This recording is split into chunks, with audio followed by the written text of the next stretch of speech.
ಪಹಲ್ಗಾಮ್ನಲ್ಲಿ ಪ್ರವಾಸಿಗರ ಮೇಲೆ ಉಗ್ರರ ದಾಳಿ ಪ್ರಕರಣಕ್ಕೆ ಸಂಬಂಧಪಟ್ಟಂತೆ ಕಾಶ್ಮೀರಿ ಫೈಟ್ ಹೆಸರಿನಲ್ಲಿ ಲಷ್ಕರ್ ಉಗ್ರ ಸಂಘಟನೆ ಪ್ರಕಟಣೆ ಹೊರಡಿಸಿದ್ಯಾ? ಜಮ್ಮು ಕಾಶ್ಮೀರದ ಎಲ್ಜಿ ಉಗ್ರ ಅಂತ ಘೋಷಿಸಬೇಕು. ಮನೋಜ್ ಸಿನ್ಹಾ ಅವರನ್ನ ಉಗ್ರ ಅಂತ ಘೋಷಿಸಬೇಕು. ಜಮ್ಮು ಕಾಶ್ಮೀರದಲ್ಲಿ ಭಾರತ ಸರ್ಕಾರದ ಆಡಳಿತ ಕಾನೂನು ಬಾಹಿರ ಅಂತ ಘೋಷಣೆ ಮಾಡಬೇಕು. ಭಾರತ ಸರ್ಕಾರ ತಮ್ಮವರ ಮನೆಗಳನ್ನ ಧ್ವಂಸ ಮಾಡ್ತಾ ಇದೆ.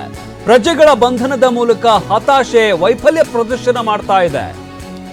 ಇದಕ್ಕೆ ಪ್ರತೀಕಾರವಾಗಿ ಹೋರಾಟ ತೀವ್ರಗೊಳಿಸುವ ಎಚ್ಚರಿಕೆಯನ್ನ ಉಗ್ರ ಸಂಘಟನೆ ಕೊಟ್ಟಿದೆ. ಜಮ್ಮು ಕಾಶ್ಮೀರ ಸರ್ಕಾರ ಭಾರತದ ಕ್ರಮ ಖಂಡಿಸಲಿದೆ. ಪ್ರತಿರೋಧ ಚಳುವಳಿ ಬೆಂಬಲಿಸುವುದಾಗಿ ತಿಳಿಸಿದ ಕಾಶ್ಮೀರಿ ಫೈಟ್ ಪರೋಕ್ಷವಾಗಿ ಕಾಶ್ಮೀರಿ ಫೈಟ್ ಹೆಸರಿನಲ್ಲಿ ಎಲ್ಇಟಿ ಪ್ರಕಟಣೆ ಹೊರಡಿಸಿದೆ.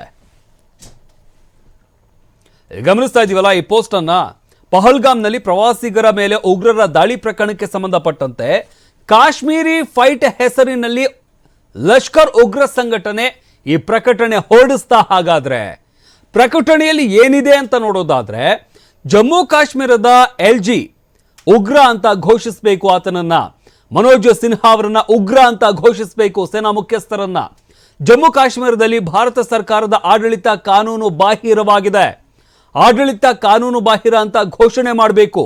ಭಾರತ ಸರ್ಕಾರ ತಮ್ಮವರ ಮನೆಗಳನ್ನ ಧ್ವಂಸ ಮಾಡ್ತಾ ಇದೆ. ಪ್ರಜೆಗಳ ಬಂಧನದ ಮೂಲಕ ಭಾರತ ಹತಾಶೆ ಮತ್ತು ವೈಫಲ್ಯವನ್ನ ಪ್ರದರ್ಶನ ಮಾಡ್ತಾ ಇದೆ. ಇದಕ್ಕೆ ಪ್ರತೀಕಾರವಾಗಿ ಹೋರಾಟವನ್ನ ತೀವ್ರಗೊಳಿಸ್ತೀವಿ ಅಂತ ಈ ಪೋಸ್ಟ್ ಮುಖಾಂತರ ಎಚ್ಚರಿಕೆಯನ್ನ ಕೊಟ್ಟಿರುವಂಥದ್ದು.